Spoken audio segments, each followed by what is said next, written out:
예, 안녕하세요. 예, 오늘 성령론 마쳐야겠네요. 서운하네. 예, 한번 이렇게 성령님에 대해서 간단하게 우리 배우려고 했던 게 이제 5강까지 이렇게 오게 되었는데, 그, 이제 우리가 신앙을 이해할 때, 전인격으로 이게 이해하지 못하는 이유가 뭘까 이렇게 생각해 보면, 우리 신앙의 대상에 대해서 오해한다는 생각이 들어요. 우리 신앙의 대상이 누굽니까? 하나님이시죠? 예, 하나님이시죠. 그런데 그 하나님을 자세히 보면, 하나님이 한 분이신데, 삼위로 계시죠. 이제 거기서부터 이제 문제가 되는 거예요. 아버지 하나님, 아들 하나님이신 예수 그리스도, 예, 성령 하나님, 이렇게, 삼위가 계신데, 이게 한 분으로 계시잖아요. 이제, 그래서 우리가 믿는 신앙의 대상을 모르고, 신앙을 어떻게 생각하냐. 죄사함, 거듭남의 비밀. 그러니까 엉터리가 되죠. 하나님이 아니잖아요. 마치 무슨 비결이 있는 것처럼,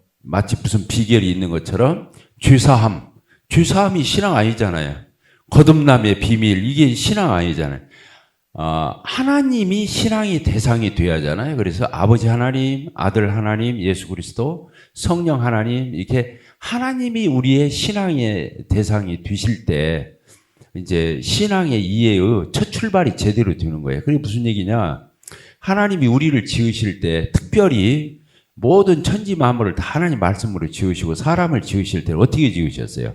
하나님의 형상대로, 하나님의 모양대로. 거기에 보면 우리 이렇게 나오잖아요. 그 우리가 성부 하나님, 성자 하나님, 성령 하나님의 그 어떠함을 우리에게 담아서 우리를 만들어 주셨잖아요. 그래서 아담이 선악과 따먹고 하나님의 명령을 어기고 하나님과의 관계가 끊어졌을 때 바로 그때 퇴색된 게 뭐냐면 깨어진 게 하나님의 형상이 깨어진 거예요. 우리를 하나님의 형상대로 하나님의 모양대로 그래서 하나님을 닮은 또 하나님과 관계도 맺고 교제도 할 수 있고 하나님과 이런 역학관계를 할 수 있는 그런 대상으로 우리를 지었는데 거기에 깨어져 버리니까 이제 인간이 하나님이 되는 거죠. 네. 그래서 이제 더 나가면 인간이 짐승처럼 되죠. 사람이 아닌 어떤 인격, 사람이 인격이잖아요. 사람이 아닌 어떤 그런 대상으로 전락하게 되고 이제 이런 것을 이렇게 이제 보게 돼요. 그래서 구원은 다른 게 아니에요. 인격의 회복이에요. 사람이 사람다워지는 거예요. 그러니까 세상 도덕 윤리로는 사람들이 많이 갖춰보죠. 인간다워 보려고 많은 걸 갖춰 공부도 하고 서로 교양광자도 하고 갈고 닦고 하는데 그걸로 될 수가 없죠. 예, 하나님께서 친히 우리를 지으셨던 것처럼 우리가 하나님 앞에서 재창조가 되어야 그러니까 보라 이전 것은 지나갔으니 새 것이 되었도다 하신 대로 우리가 예수 그리스도를 영접하고 성령으로 거듭나서 하나님의 자녀가 될 때 비로소 그 인격을 이제 회복하는 것이 되죠. 인격을 회복하는 거, 그 위상을 되찾는 거죠. 위상을 되찾는 건데, 그러면 이제 우리가 거듭나고 하나님 자녀가 되고 예수님 영접해서 그렇게 되면 다 끝나냐? 그거 아니잖아요. 그게 이제 출발이죠. 마치, 하나님이 자녀로 출생한 거지, 온전한 모습으로 만들어진 게 아니거든요. 아담은 온전한 모습으로 만들어졌잖아요. 하와나 아담은 태어난 게 아니잖아요. 아기 때부터 이렇게 자라서 아담 되고 하와 된 게 아니고 아담과 하와는 아주 절정인 인간과 절정인 사람, 남녀가 만들어져서 둘이 부부가 되고 가정을 이루고 이렇게 되었죠. 근데 그 다음부터 우리는 하나님의 형상대로 이렇게 되는데 출생을 하는 거예요. 그래서 우리를 거듭남, 다시 태어났다 이런 표현을 쓰죠. 자, 이해가 되죠? 그래서 우리에게는 우리가 예수님을 믿고, 이제 복음을 깨닫고 예수님을 믿고 성령으로 거듭났을 때, 이제 하나님의 자녀가 되고 성도가 되긴 하지만, 온전한 자로 이렇게 된 게 아니잖아요. 그렇게 태어났지만, 이제 우리에게는 자라가야 할, 많은 것들을 갖춰가야 할, 이런 것들이 있는 거예요. 그래서 신앙이 출생을 하면 뭘 해야 돼요? 성장, 나중에 성수, 이런 지점에 이르러야 되잖아요. 그 다른 말로 말하면 예수님을 닮아가는 거예요. 왜? 하나님의 형상대로 하나님의 모양대로 만들었는데 우리가 하나님의 형상과 모양이 어디에 나타났겠어요? 예수님이 인간의 몸을 입고 이 땅에 오셨기 때문에 예수님 보면 그게 최상의 그런 모습이라는 우리가 알 수 있죠. 하나님이 인간이 되어 오셨으니까. 그래서 우리의 신앙의 목적은 뭐가 되냐면 예수님 닮는 게 목적이 되죠. 예수님 얼마큼 닮을까? 이런 것들이죠. 그래서 이제 우리가 신앙 영적으로 예수님을 영접하고 이렇게 태어났으면 이렇게 이제 자라가야 되는데, 영적으로 이렇게 자라가야 되는데, 이제 칭의에만 머무르고, 나 의롭다 얻었어, 나 주사함 받았어, 나 하나님 자녀야, 나 영생을 얻어, 나 언제 천국 가, 이것에만 머물러 있는 사람은 성장할 생각 자체를 않는 거예요. 성화, 우리말로 말하면 성화를 할 생각을 않는 거예요. 아이가 태어나놓고 태어난 게 전부라고 생각하는 거예요. 그 태어난 것이 너무 놀랍고 기이하고 참 너무 다행스러운 거지만 그게 전부는 아니잖아요. 그래서 우리가 영적으로 어떻게 됩니까? 이렇게 하나님을 이렇게 닮아가기 위해서 신앙이 성장하고 성숙하기 위해서 배우고 또 우리가 어린아이를 이렇게 엄마 아빠가 키우듯이 이 교회가 엄마라고 그래요. 신학자들은 교회가 신앙의 어머니라고 그래요. 교회를. 왜? 성도들이 어디서 양육받으니까? 교회에서 양육받으니까. 이게 교회는 그냥 우리가 모였다 흩어졌다 하는 데가 아니에요. 여기서 전인격적으로 잘하는 데 있어서 모든 것을 공급해주고 채워주고 여기에서 모든 것들이 해결되는 놀라운 가정과 같은 거예요. 그래서 교회가 가정이죠. 그렇잖아요. 교회가 영적 가정이에요. 따라서 교회는 영적 가정이다. 그렇죠. 이 영적 가정에서 양육을 받는 거예요. 그러니까 아무리 어떤 사람이 은사가 탁월하고 똑똑하고 잘나고 막 모든 탁월한 걸 다 소유하고 있는데 혼자 있어. 혼자 성경 독파하고 혼자 기도 많이 하고 혼자 그렇게 한다. 말도 안 되는 거예요. 그건 왜곡되고 더 엉터리가 되고 더 어이없는 대로 왜골수가 될 수 있는 가능성이 더 많은 거죠. 위험한 거예요. 성도는 어디서 자라야 돼요? 교회에서 자라야 돼요. 이게 교회를 어렵게 하는 사람이 제일 나쁜 사람이야. 그리스도인들 중에서 제일 나쁜 사람은 교회를 함부로 대하는 사람이에요. 왜? 교회가 깨져버리면 다 깨져버리잖아요. 왜 그러냐면 성도들이 다 방황하기 시작하는 거예요. 그때부터. 그래서 이 교회, 저 교회, 교파로 막 이 책, 저 책 읽으면서 막 방황을 하는 거예요. 그리고 삐뚤어지기만 하는 거야. 비판의식 만들고 아웃사이더 노릇만 하다가 그 사람 주님 앞에 설 거예요. 얼마나 억울해요. 그러니까 교회를 우리가 존중히 여길 줄 아는 게 그 사람이 착한 사람이에요. 교회를 존중히 여길 줄 아는 거예요. 왜? 성도들의 우리 지금 온골 송천교회 모든 것들은 이 온골 송천교회 예배당이 아니라 온골 송천교회 구원받은 이 성도들의 무리인 이 교회 안에서 모든 것들이 다 하나님이 채워주는 거예요. 자, 어머니대로 갔어요. 자, 지난번 우리 사도행전을 봤죠? 사도행전에서 성령, 그래서 사도행전을 다르게 뭐라고 부른다고요? 성령행전이다. 이렇게 불러요. 왜 그러냐면 성령이 강림하면서 교회가 탄생하고 이제 계속 이 교회가 확장되고 뻗어나가고 이렇게 하는 것을 이제 우리가 사도행전을 보는데 사도행전은 인사 한 마리 없이 끝난다고 했잖아요. 왜 그러냐면 계속 인사하고 끝나는 거 서신서를 마치는 것이 아니고 계속되는 이런 지상의 교회들을 통해 사도행전이 계속 쓰여져야 되기 때문에 그렇다. 그래서 사도행전은 성령행전이다. 이런 것들을 우리가 봤습니다. 오늘은 이제 로마서를 한번 보도록 하겠습니다. 로마서는요 참 놀라워요. 뭐냐면 이제 1장 4절 이제 성결의 영으로는 이렇게 하면서 예수님이 태어나시는 장면을 가지고 이제 표현을 하거든요. 그래서 자 저를 봅시다. 이제 하나님 아버지와 예수님은 우리가 잘 알아요. 아버지와 아들이니까 그냥 바로 연상이 되잖아요. 그런데 이 성령님과 예수님의 관계에 대해서 잘 아는 사람이 많지 않아요. 무르익게 왜 그러냐면 예수님이 누구로 말미암아 잉태되었어요? 마리아에게 성령으로 잉태되었어요. 그러니까 예수님의 시작이 성령이에요. 그러니까 성령으로 마리아의 그 태 속에 예수님이 잉태되었잖아요. 그리고 예수님이 이제 이렇게 잘하시는데 예수님이 이제 공생애를 시작할 적에 뭐를 하셨어요? 침례를 받으셨죠? 근데 예수님 침례 받을 적에 누가 예수님 머리 위에 내려오셨죠? 성령님이 비둘기같이 내려와 예수님 위에 머물렀잖아요. 예수님이 뭐가 되셨다? 성령의 담지자. 성령을 가득 담고 계신 담지자가 된 거예요. 그러니까 예수님을 영접하면 성령을 나눠줄 수 있는 수여자가 되는 거예요. 이해가 되죠? 따라서 예수님은 성령의 담지자이자 성령의 수여자이다. 이게 참 놀랍잖아요.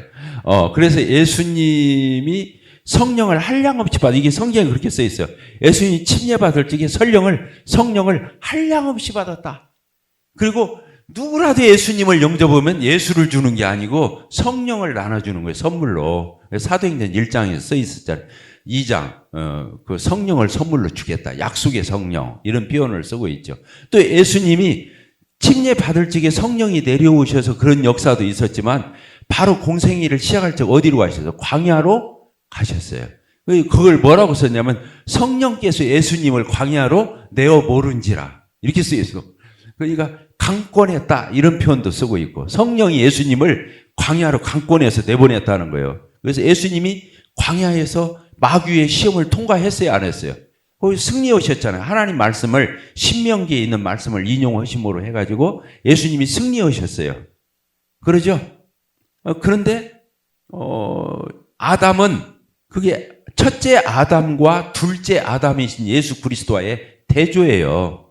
첫째 아담은 에덴 동산, 파라다이스. 에덴 동산에서도 타락을 했잖아요. 그 하나님 명령 하나를 못 지켜서 선악과 따먹지 마. 이거 하나. 그런데 예수님은 시험 몇 가지 받으셨죠? 3가지. 3가지를 이겼어요? 안 이겼어요? 이기죠. 그것도 어디에서? 광야. 아무것도 없는 광야에서 그 척박한 데서 예수님은 마귀의 시험을 하나님의 말씀을 인용해서 물리치는 거단 말이에요. 근데 에덴 동산에서는 하나님의 말씀을 마귀의 말을 듣고 하나님 말씀을 어기는 아담을 보는 거잖아요. 그러니까 아담과 둘째 아담이신 예수 그리스도를 대조해서 아담 안에서 타락된 아담 안에서 망가진 우리가 누구 안에서 회복될 거다. 예수 그리스도 안에서 회복될 것을 전망한 게 이게 굉장히 상징적인 장들이라는 걸 우리는 알 수 있죠. 쉽죠? 근데 이제 이런 것들을 이렇게 보면서 성경을 읽을 때 이제 포괄적으로 돌아요. 이게 포괄적으로 전체적으로 성경에서 말할 적에는 파노라마식으로 단편을 성경을 쪼개서 보는 게 아니라 전체를 한 통으로 볼 수 있는 눈이 이제 열리는 거죠. 그래서 예수님이 고난 받으실 적에도 성령께서 도우셨다. 예수님이 죽으시고 부활하실 적에도 성령이 마치 살리신 것처럼 이렇게 표현하고 있어요. 그러니까 예수님과 성령님과의 관계는 놀랍게 뗄래야 뗄 수가 없는 관계. 그리고 오직으면 예수 영접하는데 성령 주겠냐고. 예수를 줘야 하는데. 또 어떤 게 나오냐면 예수님이 성령님을 누가 보내줬어요? 예수님이 보내준 거예요. 누구한테 요청해서? 하나님 아버지께 요청을 해서 하나님, 제가 이제 아버지 곁으로 가야 되는데 이 고아와 같이 내버려 둘 수 없으니까 성령님을 또 다른 보혜사인 성령님을 보내서 이들을 보호하시고 은혜 베푸시고 스승이 되셔서 이들을 책임져 주십시오 하고 예수님이 하나님 아버지께 요청해서 이 성령을 보내주신 거거든요. 참 놀라워요, 안 놀라워요? 이 삼위일체 하나님과의 이 관계가 놀라운 거예요. 그러니까 예수님이 성령님에 대해서도 깍들이 그가 오시면 존칭어로 그가 오시면 이렇게 성령님은 에너지가 아니에요. 인격이신 하나님이시거든요. 그래서 그분이 오면 진리에 여기 너희를 진리 가운데로 인도하실 것이다. 죄에 대해서 의에 대해서 심판에 대해서 책망도 할 것이다. 그리고 예수님이 하신 말씀 이런 모든 것들을 생각나게 해 주실 거다. 이런 표현을 썼어요, 안 썼어요? 그렇게 쓰고 있어요. 그러니까 예수님과 성령님과 그러니까 성령이 충만하면 누구를 잘 알게 돼 있냐면 예수님을 잘 알게 돼 있고 예수님을 잘 아는 사람은 누구를 잘 아는 거예요. 하나님 아버지의 뜻만 행하러 오신 분이 예수님이기 때문에 예수님을 잘 알으면서 하나님 아버지를 모른다. 이건 앞뒤가 안 맞는 말이죠. 그래서 성령을 잘 알아야 성령이 오셔서 하는 일이 뭐예요? 예수님을 어필하고 예수님을 믿게 만들고 예수님을 생각나게 하고 예수님을 닮아가게 하는 분이 성령이신 거거든요. 그러니까 성령이 충만해야 예수님으로 충만한 거고 예수님으로 충만해야 누구로 충만한 거예요? 하나님. 그러니까 삼위일체 하나님으로 충만해질 수 있는 이런 전인격적 균형을 갖출 수 있게 된다는 거예요. 자, 그래서 이제 로마서를 이게 오늘은 성경에 나와 있는 지난번에 이제 그 사도행전을 통해서 우리가 봤는데 오늘은 이제 로마서부터 서신서를 통해서 성령님에 대해서 한번 이렇게 짚어보도록 하겠습니다. 그래서 로마서 1장에서 이게 성결의 영 하면서 이게 나오고 로마서 5장인가에서 그게 나와요. 뭐냐면 로마서 6장으로 봅시다. 6장 4절.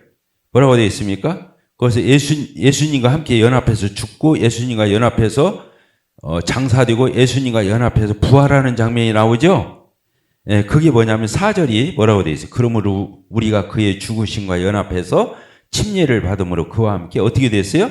같이 죽고 같이 장사되고. 이는 그래서 이제 내가 완전히 죽어서 내가 사라졌어. 묻혀버렸어. 이는 아버지의 영광으로 말미암아 그리스도를 죽은 자 가운데서 살리심과 같이 우리도 또한 어떤 원리로 살게 하려고 새 생명 가운데서 이렇게 살게 하려고 옛날에 뭐 율법적으로 막 이렇게 사는 것이 아니라 새 생명의 그 원리 가운데서 살게 하려고 이게 이제 성령을 얘기하는 거예요.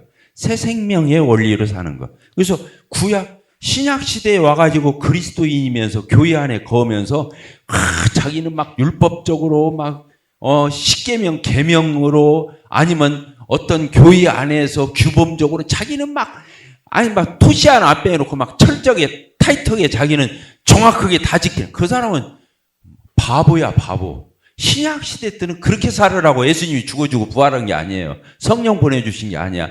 주의 영이 계신 곳에는 뭐가 있다고 그랬어요? 따라서 주의 영이 계신 곳에는 자유함이 있느니라. 자유함은 아무나 가지고 있는 게 아니에요. 종은 뭐가 없어요? 자유가 없는 걸 종이라고 그래요. 그러니까 우리가 전에는 누구 종이었어요? 마귀의 종이었죠? 또 죄와 사망이에요. 지금 로마서 8장 1절로 들어가면 뭐라고 되어 있어요? 생명의 성령의 법이 죄와 사망의 법에서 너를 어떻게 다 있어요? 해방했다. 해방이 자유잖아요. 그러니까 이 자유가 없는 것은 인격이 아닌 거예요. 그러니까 사람이라도 자유가 없고 종과 노예가 되면 그건 사람이 아닌 거예요. 죽이려면 죽이고 부려먹으려면 부려먹고 그 사람의 의지와 아무 상관없이 그 사람이 세상을 살아가야 되는 거예요. 그러니까 누가 제일 불쌍하냐면 자유가 없는 사람이 불쌍한 것이고 자유가 없다는 말은 바로 인격이 없다는 말과 같은 거예요. 이해가 되죠? 그런데 교회 안에서도 누가 우두머리를 하고 미안합니다. 우두머리가 교회 안에서 리더십을 누가 갖냐? 이 모범생들이 갖는다는데 문제가 있다는 거예요. 오늘날 교회의 타락은 교회의 모범생들이 장로 집사를 했기 때문에 목사를 했기 때문에 오늘날 교회가 타락해버린 거예요. 모범생이 뭐예요? 모범생이 뭐예요? 율법주의자예요. 바리새주의예요. 그저께 설교했잖아요. 바리새주의를 얘기하는 거예요. 그리고 마치 그 사람들이 모범생이고 원칙주의자고 아주 철두철미하고 이런 사람들이 교회 리더를 차지해가지고 주의 성령으로 사는 법을 못 배운 거예요. 성도들이. 아들은 종하고 달라요. 아들은 뭐예요? 아들은 자유자예요. 사라가 뭐예요? 자유한 여인이에요. 그 아들이 누구예요? 이사. 약속의 자녀이자 자유한 아들이에요. 그러죠? 근데 그 반대 육신으로 해서 난 게 누구예요? 육신의 행위, 율법이에요. 율법과 육체와 행위는 세트인 거예요. 이게 세 개가 육체로 오는 거니까. 그래서 육체, 행위, 율법 이런 것들은 세팅이라니까. 다른 데로 가요. 큰일 났네. 중요하기 때문에.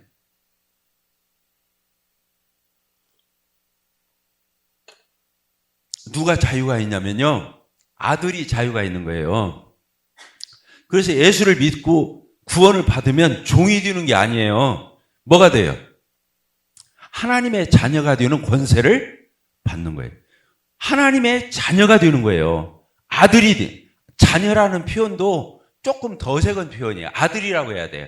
이게 성경은 남자고 여자고 간에 다 뭐가 되냐면 아들이 되는 거예요. 아들이 돼야 상속자가 되고 유업을 이을 자가 되는 거예요. 그래서 아들은 자유인이에요. 근데 아들의 반대가 뭐예요? 종이에요, 종. 이스마엘과 하갈. 그렇잖아요.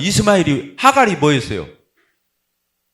자유한 여인인 사라의 계집 종이었잖아요. 노예였단 말이지. 그 노예가 뭘 낳는 거예요? 이스마엘 노예를 낳는 거예요. 노예의 여인에게서 노예의 자식이 태어나는 거예요. 자유한 여인에게서 자유한 아들인 상속을 이을 이삭이 태어나는 거예요. 자, 우리 갈라디아서를 좀 이따 볼 건데 한번 여기 미리 봐도 좋겠어요. 갈라디아서 빨리 봅시다. 갈라디아서 4장을 봅시다. 갈라디아 4장 뭐라고 되어 있어요? 여기 보니까 5절 뭐라고 그랬어요? 율법 아래에 있는 자들이, 이게 종로로 드는 자들이 노예. 근데 그 사람들을 값을 지불하고 풀어줘가지고, 속량이 그 뜻이에요. 값을 지불하고 풀어줬다. 속이 값다, 양은 풀어준다. 그 뜻이에요. 그러니까 속량하시고 우리로 뭘 얻는다고 그랬어요? 아들의 명분을 얻게 하려 하죠. 아들 되게 하려고 구하는 거예요. 왜 그러냐면 아들이 되어야만 자유가 있으니. 그래서 6절 같이 읽어보세요. 너희가 아들임으로, 자녀임으로가 아니에요. 아들임으로 하나님이 그 아들의 영이신 성령님을 우리 마음 가운데 보내서 하나님 아버지를 아빠 아버지 이렇게 부르게 하셨느니라. 그러므로 네가 이후로는 뭐가 아니요? 이제는 율법의 종이나 행위의 종이나 이런 종이 아니라는 거예요. 종이 아니요, 아들이니. 아들이면 하나님으로 말미암아 유업을 이을 자녀는 상속자가 된다. 그러면서 8절부터 뭐가 종노릇 해놓고 율법 아래서 10절이 그렇게 날과 달과 절기, 해 지키고 할례 받고 구약에 있는 육체의 예법을 다 지키는 자들을 가리켜서 이렇게 종이라고 표현하고 있다. 그런 얘기입니다. 아시겠죠? 5장, 갈라디아서 5장 미리 봅시다. 노마서 건너뛰어서. 자, 갈라디아서 5장 1절 같이 읽겠습니다. 시작. 다시. 자, 5장 28절. 4장 28절 시작. 형제들아, 너희는 이삭과 같이 약속의 자녀라. 이스마엘 하갈이 아니라면 그 위에 줄 봅시다. 23절, 22절 뭐라고 되어 있어요? 기록된 바 아브라함에게 두 아들이 있으니 하나는 여종에게서, 하나는 자유한 여자에게서 났어요. 여종에게서는 육체를 따라 낳고, 그게 누구예요? 이스마엘이죠. 여종, 그 계집종의 아들이 아니에요. 계집 그 종에서 낳은 종이지. 그 자유한 여자에게서 태어난 약속의 자녀 이삭. 그래서 이 여자들은 두 언약, 구약과 신약을 얘기하는 거라는 거예요. 신의 산으로부터 종을 낳을 자니 곧 하갈이 이걸 율법 아래 있는 자를, 이 하갈은 아라비아에 있는 신의 산으로 지금 있는 예루살렘과 같은 거지. 그가 그 자녀들과 더불어 원노로 터는 거예요. 하갈과 이스마엘은 종로로 터는 거예요. 오직 위에 있는 예루살렘은 자유자니 곧 우리 어머니라. 그게 이제 사라를 얘기하면서 이게, 그래서 28절로 가면 뭐라고 되어 있어요? 형제들아, 너희는 이삭과 같이 약속이다. 그러나 그때 육체를 따라 난 자가 누구예요? 이스마엘이 성령을 따라 난 자, 이게 누구예요? 이삭을 박혀. 그래서 이스마엘이 한 서너 살 됐을 적에 갓 태어나서 돌잔치하는, 저 때는 이 잔치를 하는 이삭을 가지고 놀았잖아요. 사람들 시선이 안 미치니까. 이게 그 말이 그때 육체를 따라 난 자가 성령을 따라 난 자를 어떻게 한다? 박해한 것 같이 이제도 오늘날 신약 교회 안에도 이런 현상이 있다, 그런 거예요. 그러니까 교회 안에 율법적으로 타이트하고 원칙적이고 OX가 분명하고 이런 사람들이 교회의 모범생이 되어서 딱 니들을 차지하면서 교회를 그렇게 운영해 가는 거예요. 그런 게 배려버리는 거예요. 이게 뭔가 되는 것 같이 보이는데 아닌 거란 말이에요. 이런 것에 속으면 안 되는 거예요. 교회는 어떤 사람이어야 돼요? 성령이 충만한 사람이 교회를 리드해야 하는 거예요. 그래서 그 사람이 약속의 자녀고 자유한 사람이 되어서 이 교회를, 자유인데 인격적이야. 율법을 버먹이는커녕 율법을 능가해. 뭔 얘기 알겠죠? 그런 사람의 본을 보면서 교회 성도들이 배우고 따라가고 본받고야 이 교회가 제대로 신약 교회가 작동된다는 거예요. 자, 이해가 되셨어요?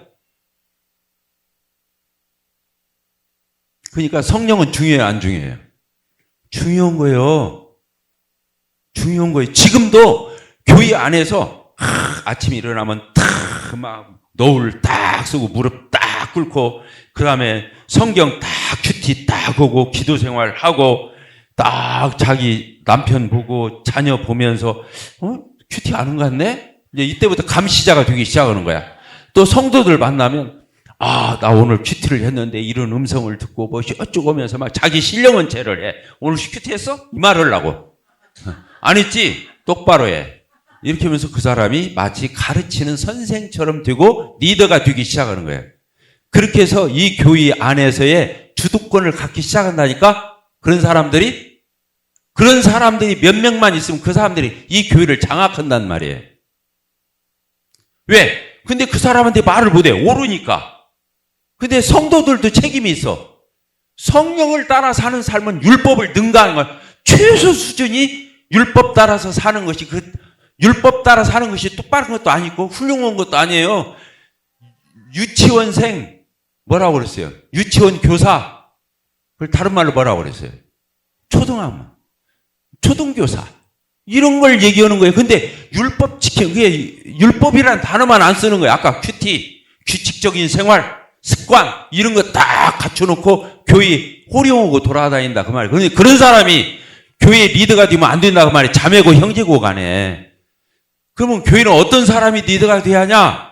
성령으로 자유함을 가지고 인격이 얼마나 자유해요? 아들이 얼마나 자유해요? 종이 매여서 사는 거지. 그래서 매여서 뭘 하는 건 안 되는 거예요. 그러면 지치는 거예요. 굳어요. 딱딱해져요. 왜 그러냐면 그런 사람이 안 굳겠어요? 선생인데 얼굴 딱 인상 쓰고 표정 딱 관리하면서 똑바로 해. 앉는 것도 똑바로 앉아. 예배 때 절대 이 물 갖다 놓거나 커피 가지고 오지 마. 이 사람 보면 그냥 머리부터 발끝까지 신령해. 근데 그런 사람이 교회를 주장하면 된다, 안 된다? 안 돼요. 근데 교회는 그런 사람들이 와서 먹혀요. 근데 그 사람들이 하는 일이 뭐냐? 그 사람들이 하는 일은 이렇게 교회 안을 자기들이 아까 만대로 육체를 따라난 자가 성령을 따라난 자를 박해한다고 써 있잖아요. 교회를 박해하고 있는 거예요. 근데 그 사람들이 딱 앉는 게 있어요. 전도 하나 하는 거 안 해요. 또 뭘 아는 줄 알아요? 물질 덥석덥석 드릴 줄 몰라요. 헌신 못 해요. 그게 진짜로 하는 것은 못 오면서 아까 돈 안 들고 하는 딱딱한 이런 엄격한 이런 규율 같은 것은 용기 잘 챙겨서 해. 그리고 자기는 누구다? 나는 모범생이야. 뭐라고요? 성령에 대해서 특강 1시간 더 해야 하나. 나는 모범생이야. 나 이상 있으면 나와봐. 그러니까 그 사람도 엉터리지만 세상에서 제일 불쌍한 사람이지, 그 사람이. 근데 그 교회의 구성원도 불쌍한 사람들인 거야. 그거 하나를 분별을 못 해내니까 이게 문제가 되는 거예요.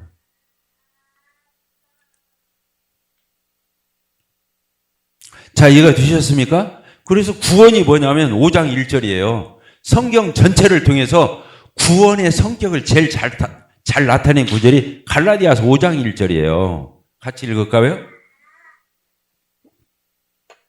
시작. 그리스도께서 우리를 자유케 하려고 자유를 주셨으니 그러므로 굳세게 서서 다시는 종의 멍에를 내지 말라. 다시는 그런 유치원 생활로 돌아가서 뭐나 되는 모범생으로 그만하라 그 말이요. 근데 문제는 뭐냐? 성령으로 산다고 하는 사람들이 율법 수준도 못 미치니까 문제라는 거예요. 그러니까 이런 사람들이 판치지. 교회 안에 딱 기득권처럼 자기가 가지고 교회를 호령하는 거예요.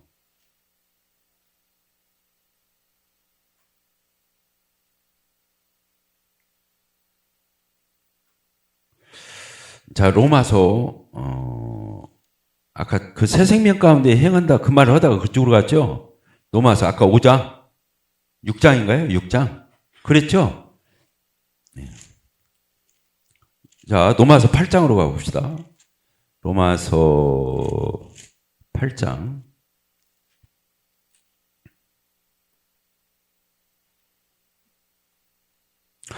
로마서 7장을 보고 갑시다. 로마서 7장 6절. 7장 6절 뭐라고 그랬어요? 이제는 구원받은 이후에 성령님이 내 안에 오신 이후로는 우리가 얽매였던 것, 그 구약의 율법, 육체의 행위, 이 얽매였던 것에 대해서 이제는 나하고 상관이 없게 되었어요. 죽었다는 말에 상관없게 되었다. 율법에서 벗어났으니. 이름으로 우리가 율법 벗어나서 마음대로 사는 게 아니에요. 이름으로 우리가 영의 새로운 것으로 섬길 것이에요. 여기다 줄을 쳐야 돼. 이제 신약 성도는 율법 지켜서 사는 게 아니에요. 영의 새로운 것으로 섬겨야 되는. 이 영의 새로운 것이 뭐냐? 성령으로 섬기는 그 원리와 그 생활 스타일을 가리켜서 영의 새로운 것으로 섬길 것이 이렇게 되어 있는 거예요. 자, 이해가 됐죠? 자, 로마서 8장으로 가면은 이제는 그냥 이 로마서 8장을 뭐라고 불러요? 알아요? 고린도전서 13장이 무슨 장이죠? 사랑장이죠? 그렇죠. 고린도전 13장이 사랑장이죠? 로마서 8장은 무슨 장이에요? 성령장. 그러니까 여러분들이 집에 가서 로마서 8장을 잘 읽어보세요. 그러면 여러분들이 영의 새로운 것으로 섬기는 거, 성령으로 섬기는 것이 뭐냐? 이걸 여러분들이 잘 깨닫고 여러분들의 인격과 삶에 이걸 적용할 수 있어요. 굉장히 중요해요. 이게 로마서 8장이 중요해요, 안 중요해요? 로마서 8장이 쭉 복음을 순서대로 저는 거예요. 로마서 1장에서부터 3장까지 주에 대해서 저는 거예요. 로마서 3장 23절부터 끝절까지 복음의 핵심을 저는 거예요. 로마서 4장에서는 복음을 확정하기 위해서 예화를 들은 거예요. 로마서 5장에서는 복음을 깨달은 사람이, 이 구원받은 사람이 갖는 특혜가 써 있어요. 5장이. 6장은 구원을 받은 사람은 예수님과 연합되어 있다. 그래서 예수님과 같이 십자가에 죽을 때 같이 죽었고, 예수님과 같이 묻혔고, 예수님과 같이 부활했고, 연합교리를 가르치는 게 로마서 6장이에요. 알겠죠? 연합을 알아야 예수님과 같이 살 거니까. 그러면 따로따로 살 거니까. 예수님과 연합을 가르치는 거예요. 야, 이해가 되셨죠? 그래서 6장 11절이 뭐예요? 주에 대해서는 죽은 것으로 알고, 이제는 우리는 누구에 대해서 알았어요? 하나님께 대해서 산 자로 알아서 하나님을 향해서 전진해. 이 뜻이에요. 주는 끝났어. 이렇게 써는 거예요. 로마서 6장 11절이. 그래서 알라, 여기라, 들이라, 이르라예요. 성화의 원리가 네 가지인 거예요. 성화의 원리가. 첫째가 뭐라고요? 알라. 두 번째가 뭐라고요? 여기라. 그렇게 믿고 그렇게 받아들이라는 거예요. 세 번째가 뭐예요? 들이라. 내 몸을 이제는 옛날에 내가 주의 종이었을 때처럼 주에다가 드리지 말고 이제 더 이상 내 두목이 아니니까 내 몸을 누구에게 드리라는 거예요? 하나님께 드리라는 거예요. 그래서 드리라. 그럼 무엇에 이를 거다? 거룩함에 이르를 거다. 거룩함의 열매를 맺어가. 로마서 6장이 그걸 얘기하는 거예요. 이해가 되셨죠? 그 열매가 뭐냐면 열매가 궁극적으로 우리에게는 영생인 거예요. 따라합시다. 영생. 네. 주와 사망의 주의 열매는 사망이에요. 그래서 로마서 6장 끝절이 뭐냐면 주의 싹은 사망이요. 그리고 우리 주 예수 그리스도 안에 있는 우리 구원받은 성도에게는 뭐가 되는 거예요? 영생이냐. 로마서 6장 끝절이 그렇게 써 있어요. 그래야 안 그래요? 주의 열매는 뭐예요? 사망이에요. 의의 열매는 뭐예요? 영생. 영생은 영원히 천국 가서 산다 이 뜻이 아니에요. 하나님 성삼위일체 하나님과 더불어서 모든 것을 공유하는 삶을 산다 이 뜻이에요. 그러니까 영생은 죽어서 천국 가서 사는 걸 영생이라고 하는 게 아니라 이 땅에서도 하나님과 공유하면서 그 행복한 삶을 살아내는 거, 성화를 얘기하는 거예요. 사실은 이 땅에서는 성화, 영원한 하나님의 나라에 가서 또 그렇게 살 거라는 그게 영생이라는 단어는 성도의 열매예요. 아시겠죠? 그러니까 로마서 6장 9절이 그렇게 써 있겠죠. 중요해 안 중요해? 로마서 8장을 봅시다. 로마서 8장은 막 처음부터 끝까지가 성령이니까 1절 그러므로 이제 그리스도 예수 안에 있는 자에는 결코 뭐가 없어요? 정죄함이 없어요. 이 정죄는 영원한 심판을 얘기해요. 너 죄인이야 이 뜻 정도가 아니고 너는 죄졌으니까 너는 영원히 버림받을 거야 이런 뜻이 정죄라는 뜻이에요. 자 2절 뭐라고 했어요? 이는 그리스도 예수 안에 있는 무엇이? 생명의 성령의 이 법은 법이라고 하지 말고 원리 이렇게 써야 돼. 프린시플이에요. 생명의 성령의 원리가 죄와 사망의 원리에서 너를 어떻게 했다? 해방, 자유했다는 거예요. 죄와 사망에서 자유했다. 이거 과거 완료형으로 써 있잖아요. 그러면서 뭐라고 돼 있어요? 쭉 써 있어요. 율법이 얼마나 옳아요. 훌륭하고. 근데 율법이 나빠서가 아니에요. 율법을 못 지키는 무능력한 삐뚤어진 내 육체가 문제지. 그래서 율법이 뭐 때문에? 육신으로 말미암아 연약하여 할 수 없는. 율법이 나빠서가 못 지키는 게 아니라 육신이 연약해서 율법을 못 지켜. 그것을 하나님은 하게 한다는 거예요. 율법이 의도한 바를 하게 하는데 뭘로?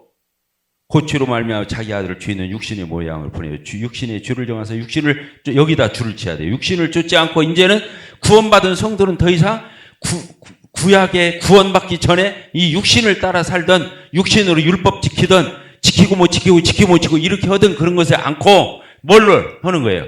그 영을 따라 행하는 우리에게 그 영을 따라 그게 뭐냐면 성령을 따라 행하는 우리에게 율법의 정신이 의도한 바가 충분히 되고도 남는다 이 뜻이에요. 성령으로는 율법 지키고도 남아 이 뜻인 거예요. 이해가 되셨어요? 그러니까 우리가 육체가 연약해서 도대체 그렇게 살라고 해도 못 살던 그것을 하나님의 성령은 살게 만든다는 거예요. 그러니까 성령으로 살면서 제멋대로 살고 율법 수준만 또 못 살면 그 성령으로 사는 게 아닌 거예요. 성령은 그것을 등이 넘어서게 만드는, 여기 그렇게 써있죠. 그 영을 따라 행하는 우리에게 뭐가 이루어져요? 율법의 정신과 의도가 이루어지게 하려 하시면 이게 엄청난 성경 구절이에요. 이게 성령으로 이런 걸 능가하는 삶을 산다. 5절 육신을 따른 자는 육신의 일을. 그게 구원받기 전을 얘기하는 거예요. 구원받은 후에도 이렇게 사는 사람이 있겠지만 근본적으로는 구원 전을 얘기하는 거예요. 영을 따르는 자는 영의 일을 생각. 그래서 성령님을 따라 사는 사람은 성령을. 육신의 생각은 결국에 뭐예요? 마지막 열매가 사망이에요. 영의 생각은 뭐예요? 생명과 평안, 영생인 거예요. 이렇게 지금 대주를 해놨죠. 그래서 육신의 생각은 하나님의 원수가 되나니 이는 하나님의 법에 굴복지도 않을 뿐만 아니라 할 수도 없어요. 이건 구원받은 사람을 얘기하는 게 아니에요. 구원받기 전에 육신 가운데 있을 적에는 아무것도 못 한다는 거예요.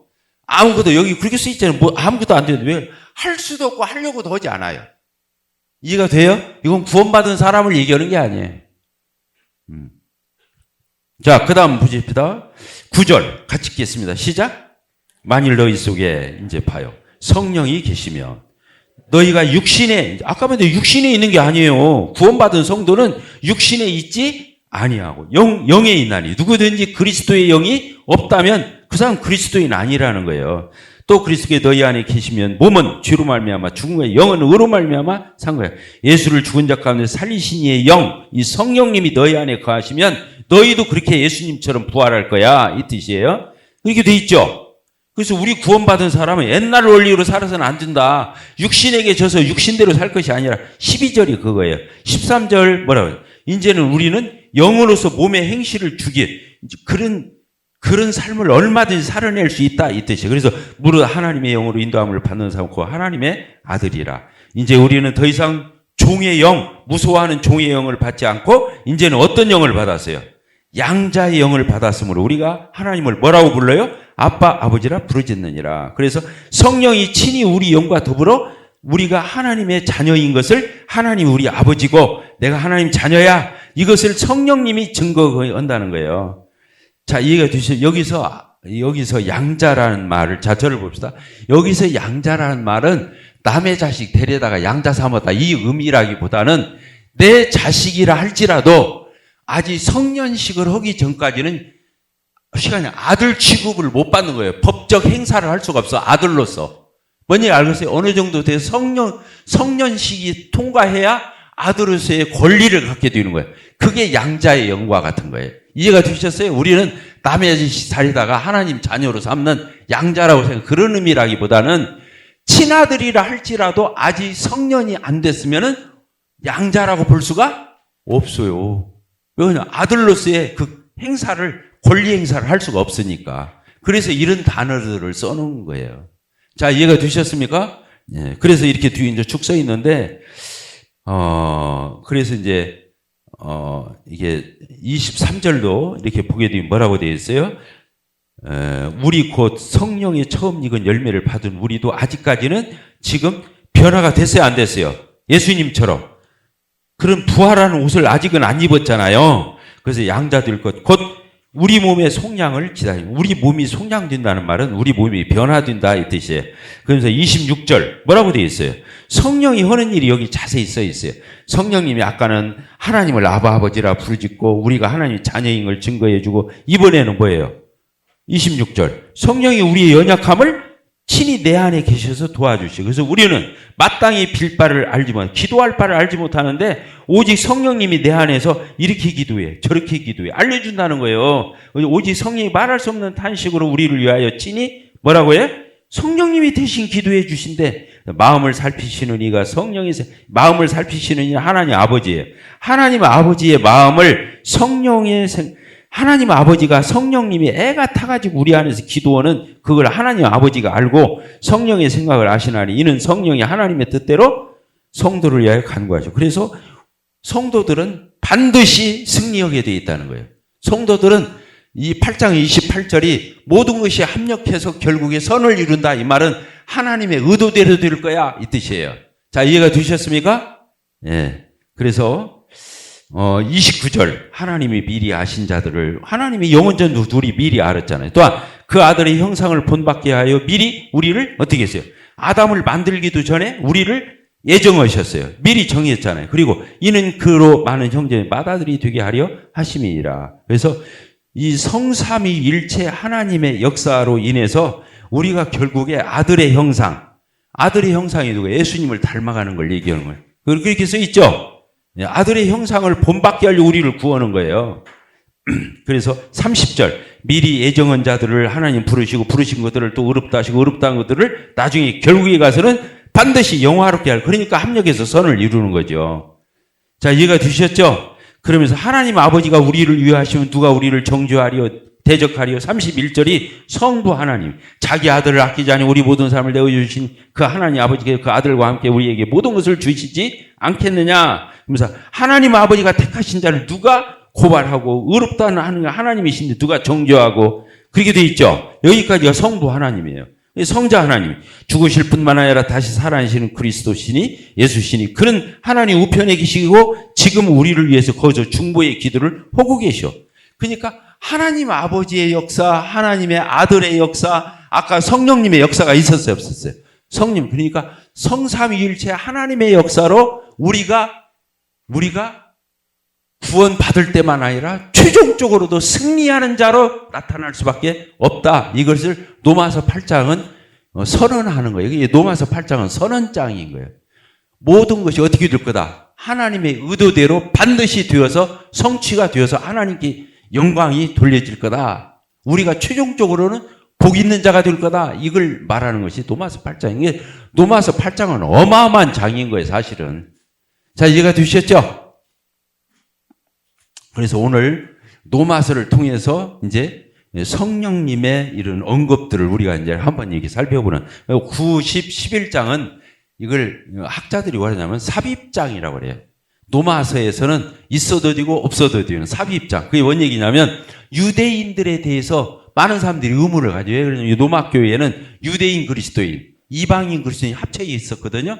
그러니까 유대인 그리스도인들은 그럼 우리 백성들은 왜 이 모양 욕골이야? 왜 예수님 영접 않고 지금까지 이러고 있어? 그럴까 봐서 9장, 10장, 11장을 유대인들에 대한 하나님의 경륜에 대해서 알려주는 거예요. 이해가 됐죠? 예, 그리고 이제 12장부터는 그리스도인의 실천장으로 들어가는 거예요. 그래서 아까 성령님으로 말미암아 어떤 삶을 살 거냐? 하나님이 받으실 만한 그런 거룩한 산제사로 우리 드려서, 그게 이제 16장까지를 대표한 성경 구절과 같은 거예요. 이 12장 1절이. 뭔지 알겠죠? 그래서 거기서부터는 교회 안에서 성도들이 어떤 덕을 이루면서 우리가 살아요. 그래서 믿음이 강한 자는 약한 자를 어떻게 해요? 약한 자는 강한 자를 함부로 판단하지 말고 막 이러면서 서로가 서로를 향해서 그리스도인들이 어떻게 아름답게 공동체를 이뤄갈 것인가, 이게 16장까지 써 있는 거예요. 자, 이해가 되셨습니까?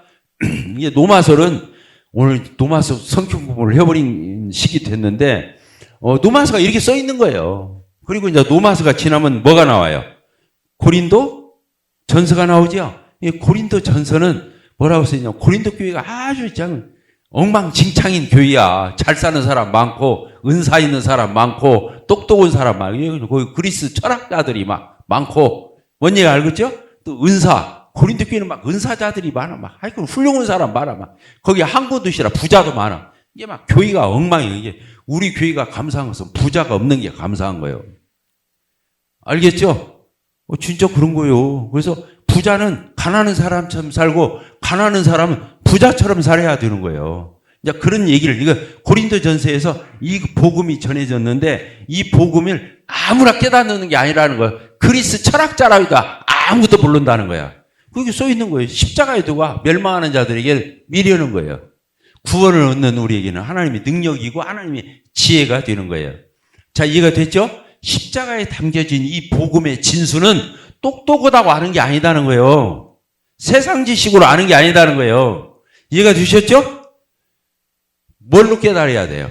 성령으로 깨달아. 그래서 이 고린도전서 1장 29절 26절도 그렇게 써 있잖아요. 형제들아 너희 부르심을 보라. 육체를 따라서 세상적으로 볼 때 지혜로운 철학자, 등한 자, 문벌 좋은 자 이런 사람 별로 없잖아. 세상에 미련한 자를 택하사 지혜 있는 자 부끄럽게 하려고 하나님 복음의 비밀을 내신 거예요. 그래서 29절 같이 읽읍시다. 이는 아무 육체도 하나님 앞에서 자랑하지 못하게 하려 하시며 교회 와서는 세상 것 눈꽃만큼도 자랑하면 안 되는 데가 여기 이 교회가 그래야 하는 거예요. 여기 그렇게 써 있잖아요. 육체적인 거, 이 세상에 속한 거, 이런 거 와서 여기서 내밀고, 명함 내밀고, 뭐 근근히 그런 거 과시하고, 그러면 그 교회는 교회로서 엄청 퇴색된 교회예요. 자존심 상하는 것만 알으면 돼. 우리끼리 그래서는 돼야 안 돼요. 안 된다는 거예요. 그러면서 뭐라고 그랬어요? 예? 자랑하는 사람은 절대 세상 것 자기 자랑하지 말고, 자랑하는 자는 무엇에서 자랑하라? 주 안에서 자랑하라. 이렇게 되고 2장 1절로 넘어갑시다. 하나님의 말씀을 전할 적에 그래서 하나님의 증거를 전할 적에 말과 지혜 아름다운 이런 철학적인 수식을 써가지고 예수 증거 안 했다는 거예요. 내가 너희 중에서 예수 그리스도와 그의 십자가에 못 박히신 것 위에는 아무것도 알지 않고 이게 작정했다 해놓고 내 말과 전도함이 4절이 그렇게 써 있죠. 내 말과 전도함이 설득력, 인간의 말주변에 있는 게 아니라 지혜로운 말로 하지 아니하고 다만 뭘로 했어요?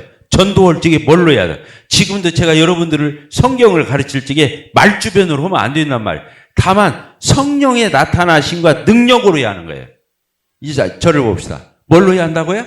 성령의 나타남과 그 능력을 가지고 여러분들하고 내가 성경 공부도 하고 설교도 하고 교육 봉사, 여러분이 조금 전에 지금 청소하고 왔잖아요. 그 청소도 뭘로 해야 하냐면 하나님의 능력과 그걸로 해야 하는 거예요. 인간적인 청소, 대행업자에서 열심히 한 사람이 여기 와서 청소한다 해서 잘 되는 게 아니에요. 이해가 되죠? 뭘로 해야 돼? 성령의 능력과 나타남으로 청소도 하고 교회 모든 시설 관리도 그걸로 해야 되고 모든 것을 다 성령으로 안 하면 안 된다는 거예요. 결국에는 사람 냄새 나는 거예요. 나중에 가면. 여기 그렇게 써 있죠? 그래서 뭐라고 써 있어요? 10절이 그거에 바로 9절과 10절이 이제 핵심 구절이에요. 하나님이 자기를 사랑하시는 자들을 예비하신 모든 것은 눈으로 못 보고 귀로도 못 듣고 사람이 마음이 있어도 못 깨달아요. 그런데 어떻게? 10절 같이 읽어요. 시작. 오직 하나님이 성령으로 이것을 우리에게 깨닫게 하시고 보게 하시고 듣게 하시고 성령으로 이것을 우리에게 보이셔서 성령은 모든 것 곧 하나님의 깊은 것이라도 통달하는 거예요. 그래서 하나님의 영 위에는 아무것도 알지 않아요. 하나님의 영, 성령 이해가 되시죠? 그래서 그 다음 절을 보면 육에 속한 사람, 육신에 속한 사람 다 이게 뭐냐면 성령을 모르는 사람을 얘기하는 거예요. 육에 속한 사람은 아예 성령이 없는 사람을 가리켜. 육신에 속한 사람은 성령은 있는데 성령을 따라 안 사는 사람을 가리키는 육신 구원받기 전에처럼 그 원리로 사는 사람. 그걸 육신에 속한. 그건 성령은 있는데. 알겠죠? 그러니까 교회 안에는 세 종류의 사람이 있는 거예요. 자, 저를 봅시다. 교회 안에는 육에 속한 사람.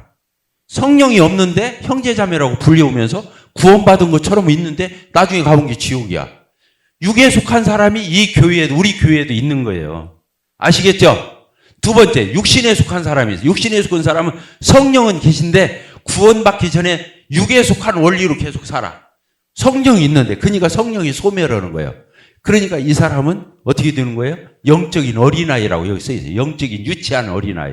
그래서 구원받은 그리스도인이 율법적으로 사는 것은 수준이 있는 게 아니에요. 가장 저급한 삶을 사는 거라고 영적인 어리라고 여기 써 있는 거예요. 그리고 마지막이 뭐예요? 신령한 사람. 답니다. 신령한 사람. 성령이 있고 성령으로 사는 사람을 가리키는 거예요. 그럼 어떤 사람이 되어야겠습니까? 성령이 있으면서 성령을 쫓아 사는 사람이 되어야 그 사람이 정상적 그리스도인이 되는 거예요. 자, 이해가 되셨죠? 자, 고린도전서 12장을 봅시다. 고린도전서 12장. 여기는 은사장이라고 그래요. 보통 학자들이. 아까 고린도전서 13장 바로 다음 장은 뭔 장이에요? 사랑장이죠. 여기는 은사장이에요. 그래서 여기 보면 성령님이 주시는 은사가 쭉 써 있어요. 이해가 돼야 안 돼요? 고린도전서 12장이 은사장이라니까? 은사를 누가 줘요? 성령님이. 그래서 4절이 써있죠. 은사는 여러 가지나 성령은 같고 13절 뭐라고 해요? 우리가 유대인이나 헬라인이나 종이나 자유인이나 다 한 성령으로 세례를 받아서 연합되었다는 거예요. 한 몸이 되었고 다 한 성령을 마시게 되어요. 그래서 몸에는 여러 지체가 있지만 결국에 한 몸인 거라는 거예요. 자, 이해가 되셨죠? 그래서 12장 지나갑니다. 고린도 12장 지나가고 자, 고린도전서 6장을 봅시다. 고린도전서 6장. 네. 그 앞으로 가서 6장 19절. 같이 읽어봅시다. 시작. 너희 몸을 너희가 하나님께로부터 받은 바 너희 가운데 계신 성령의 전인 줄을 이제 나는 뭐라는 거예요? 성령의 전이요. 내 안에 와 계시니까. 그래서 자, 저를 봅시다. 성전이 옛날에는 텐트 안에 있었어요. 성막. 텐트 안에. 그러다가 건물을 지었죠. 솔로몬이 지었잖아요. 성전을. 나중에 수룹바벨도 짓고. 그래서 거기 이제 건축물로 바뀌어요. 그런데 신약으로 오면서 사도행전 2장 1절에서 성령이 강림하면서 성전이 바뀌어버려. 누구로?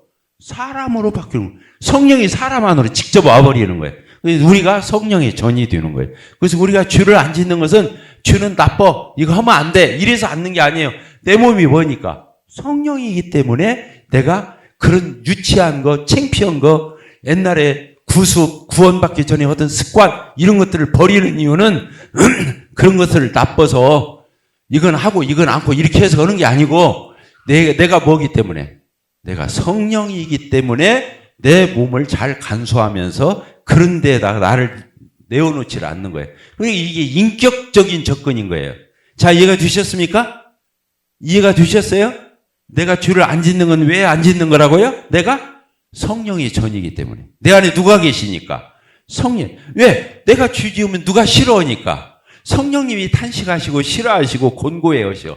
나중에 가면 이거 성령이 소멸해버려. 성령이 떠난다는 말이 아니라 내 안에서 성령이 자기 대우를 못 받는 걸 얘기하는 거예요. 왜냐면 지가 하나님이 되고 지가 주인 되어서 자기 마음대로 하는데 성령님은 인격적이라 억지로 못 오니까 저쪽으로 밀려나가지고 아무것도 못 오고 계셔요. 성령이. 그걸 성령 소멸이라고 그러는 거예요. 아시겠죠? 네. 자, 고린도 후서 6장을 봅시다. 고린도 후서 6장.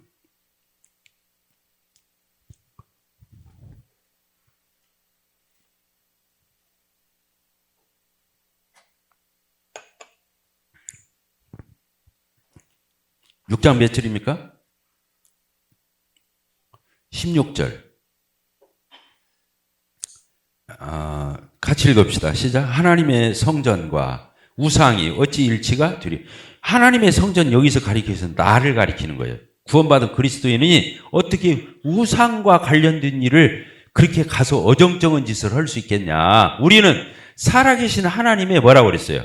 성전. 우리가 구원받은 우리가 성전이에요.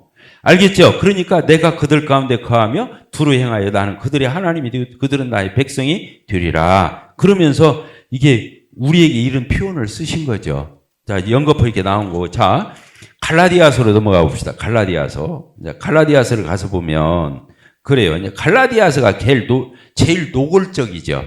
성령장인데 갈라디아서를 이름을 붙이라고 하면은 많은 사람들이 이 반율법주의 책이라고 그러는데 그렇지 않아요. 성령장이에요. 성령 서신이에요.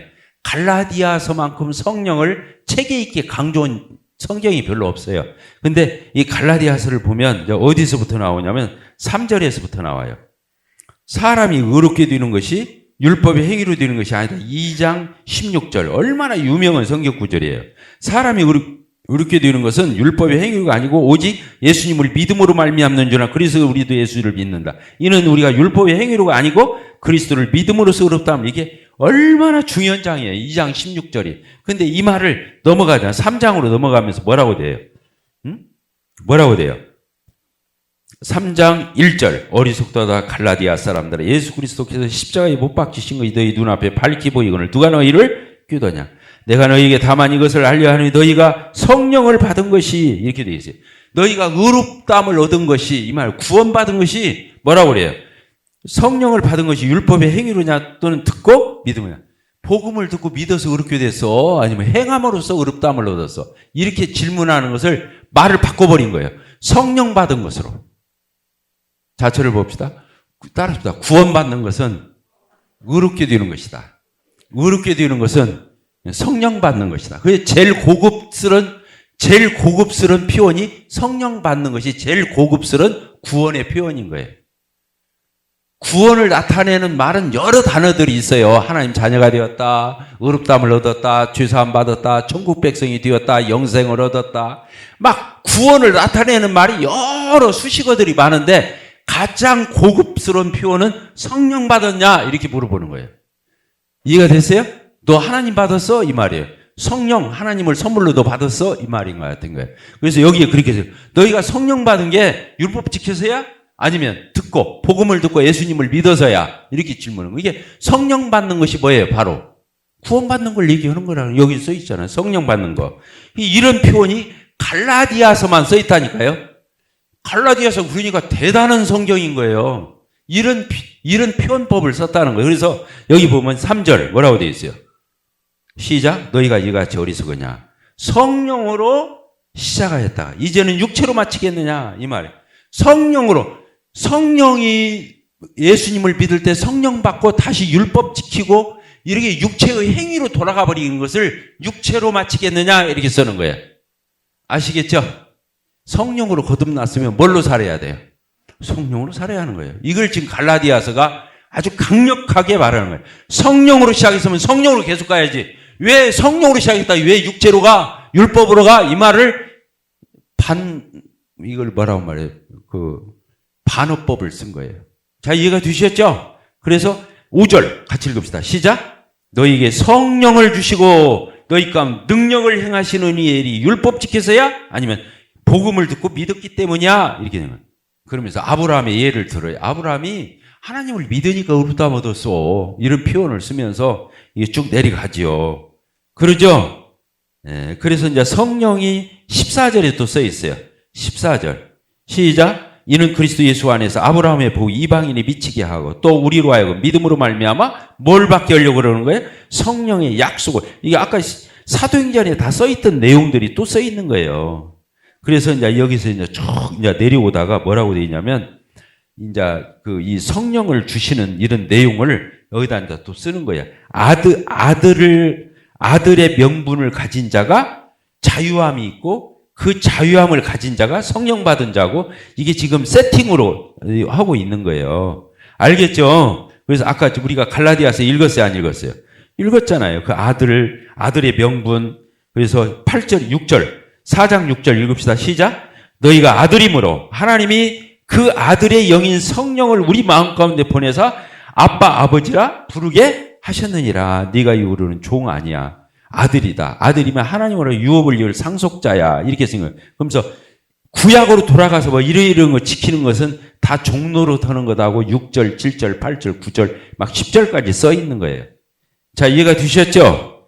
예. 그래서 아브라함에게는 두 아들이 있었는데 하나는 자유한 여인, 자유한 아들, 계집종의 아들인 종인 아들 이스마엘. 이렇게 쭉 쓰는 거예요. 그래서 교회 안에서는 이런 일들이 있다. 29절.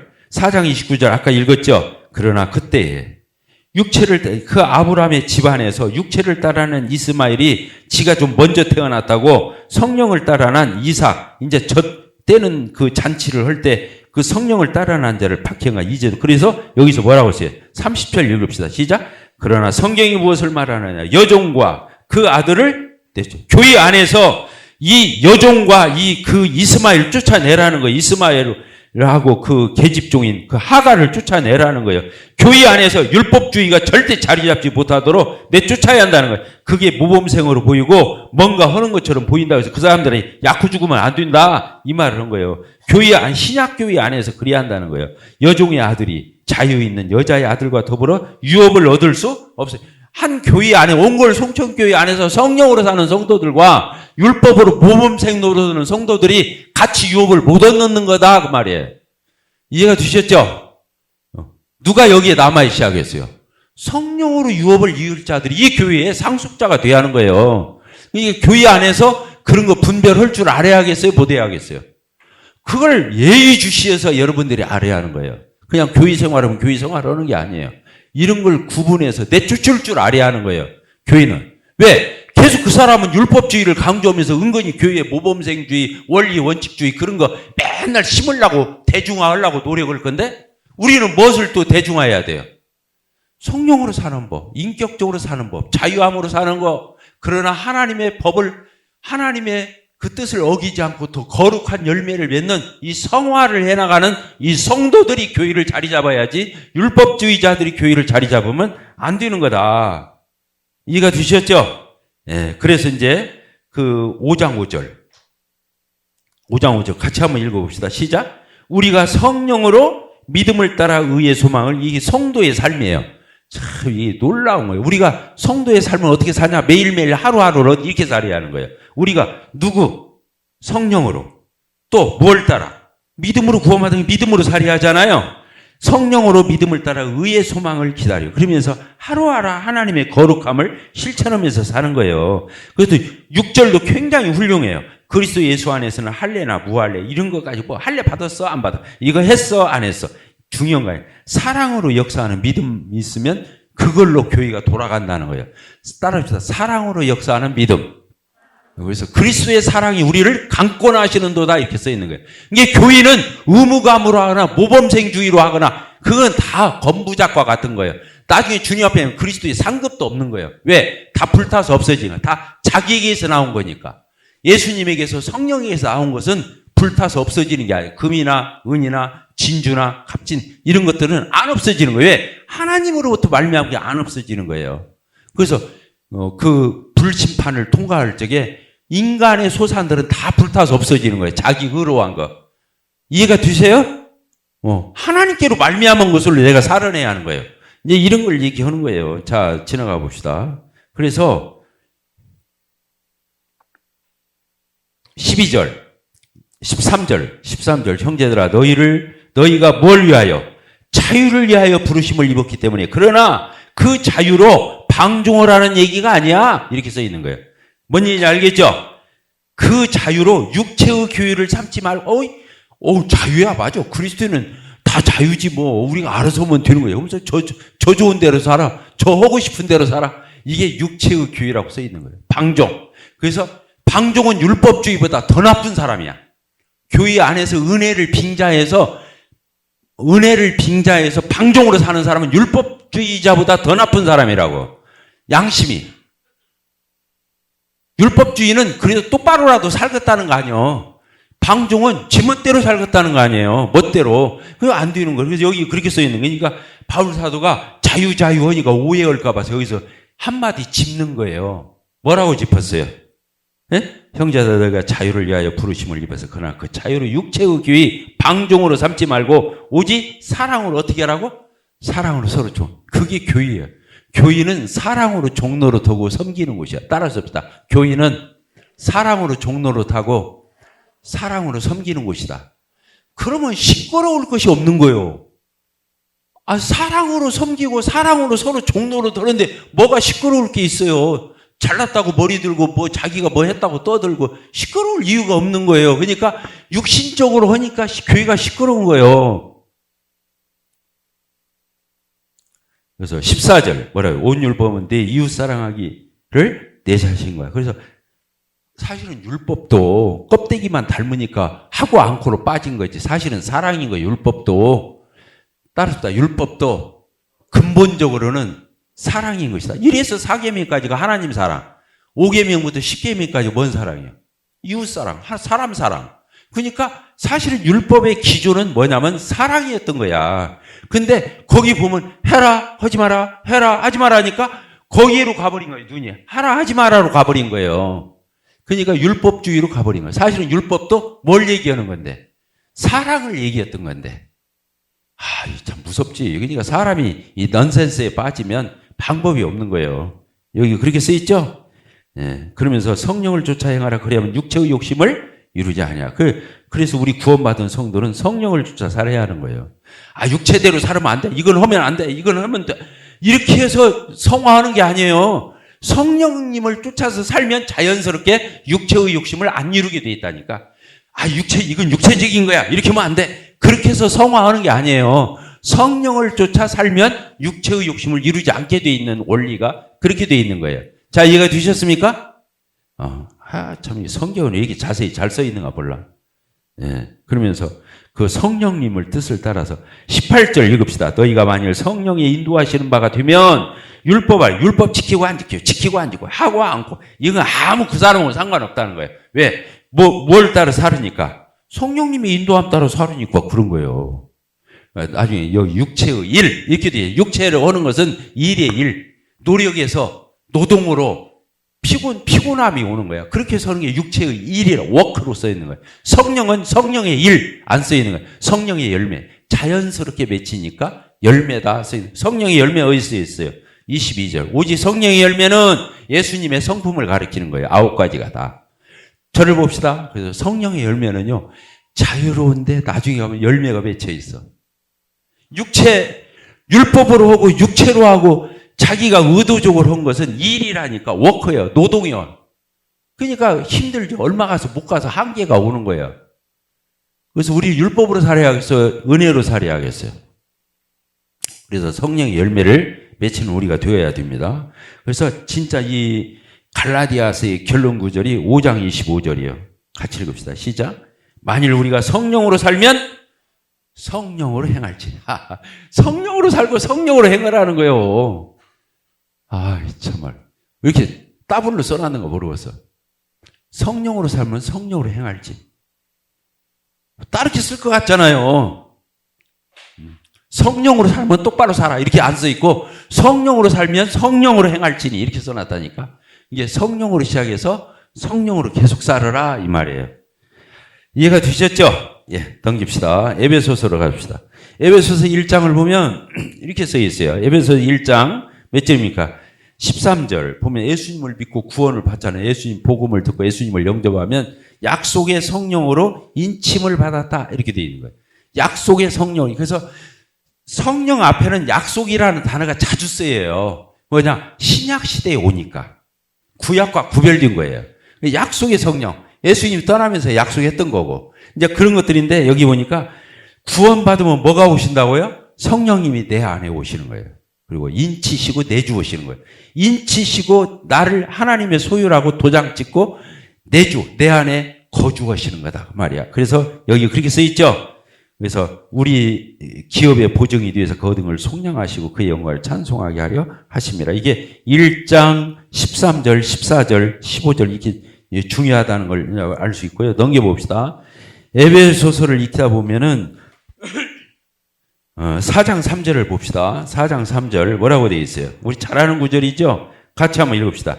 평안에 매는 줄로 성령이 하나 되게 하신 것을 힘써 지키라. 우리가 성령으로 하나 됐잖아요. 연합되었잖아요. 예수님과 우리가 연합되었죠. 우리 각각이 예수님과 연합되었잖아요. 또 그러니까 우리끼리도 연합되어 있는 거예요. 그래서 성령님이 하시는 일이 연합하는 일이에요.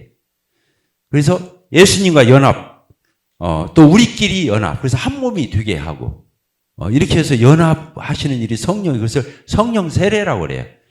성령님이 하시는 연합 사역을 다른 말로는 성령 세례라고 그런다고. 예수님 믿을 적에 받는 성령. 이걸 얘기하는 건데, 여기 보니까 성령으로 이미 하나가 되신 것을 힘써 지키래요.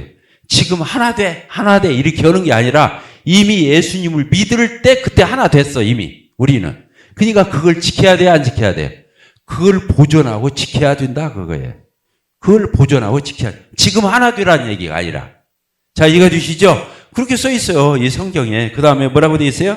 그 다음 절, 4절. 몸이 하나요? 우리 예수님의 몸된 교회가 하나요? 성령도 한 분이시니 이와 같이 너희가 부르시면 한 소망 안에서 부르심을 주도 한 분이시오 믿음도 하나요 세례도 하나요 하나님도 한 분이 곧 만유의 아버지시라 만유에 계시고 만유를 통일하시고 만유 가운데 계시도다. 이렇게 해서 그 7절이 뭐냐면 각 사람에게 그리스도의 선물의 분량대로 은혜를 여기 은혜가 아니라 은사예요. 은사.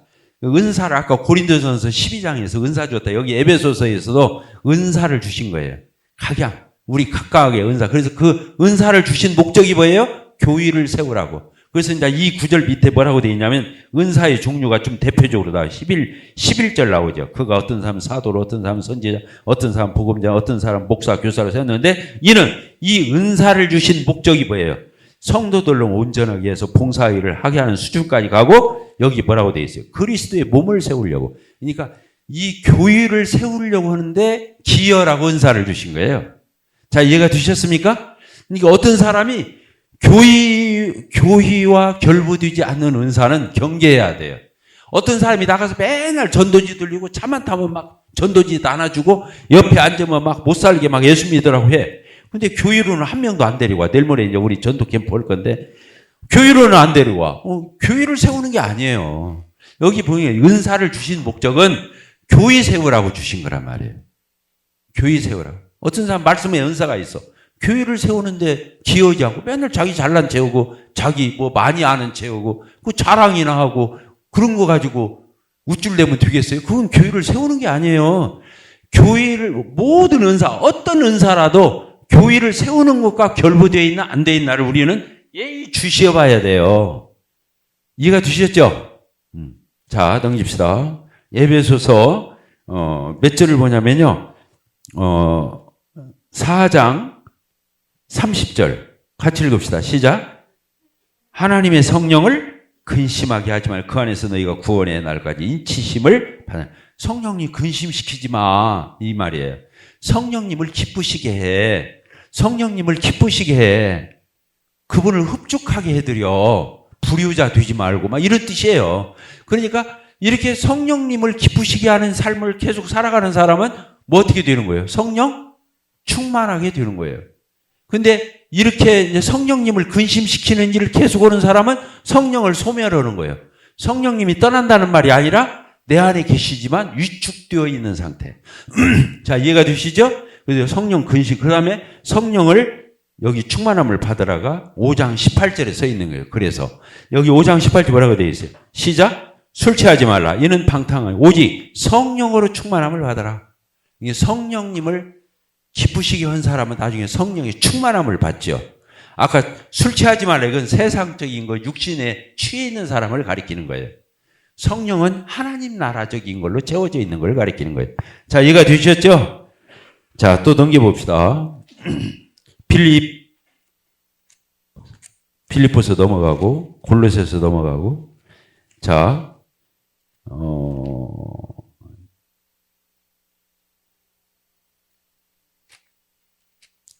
자, 야고보서를 봅시다. 야고보서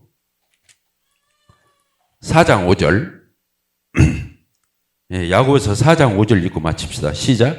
너희는 하나님이 우리 속에 거하게 하신 성령이 시기하시기까지 사모한다 하신 말씀을 헛된 줄로 생각하느냐. 이렇게 뭔 말이냐면 하나님 아버지가